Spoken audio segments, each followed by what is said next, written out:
దేవునికి స్తోత్రములు. మీ అందరికీ నా వందనములు. ఈరోజు దేవుని వాగ్దానము, మీ దుఃఖము సంతోషమగునని మీతో నిశ్చయముగా చెప్పుచున్నాను.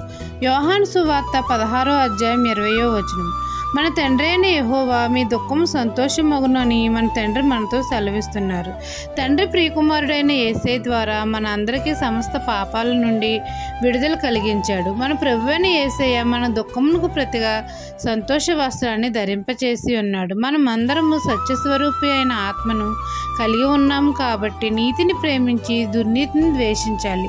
తండ్రి మనకిచ్చిన ఉచితమైన రక్షణ ద్వారా మన దుఃఖము సంతోషముగా మారినది. ఆయనను నమ్ముకొనుట ద్వారా పాపానిపై జయము, మరణంపై జయము, దుష్టుడిపై జయము, లోకంపై జయము, లోకాశలపై జయము కలిగినది. తండ్రి మన జీవితాల్లో శాంతిని, సమాధానాన్ని కలగజేశాడు.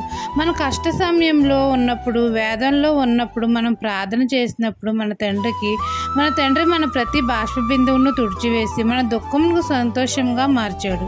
మన అందరి జీవితాల్లో శాంతిని, సమాధానాన్ని కలగజేశాడు. ఈ దిన వాగ్దానం మీ నా జీవితంలో నెరవేరాలని కోరుకుంటూ దేవుని సువార్త పరిచర్యలో మీ సహోదరి. ఆమెన్.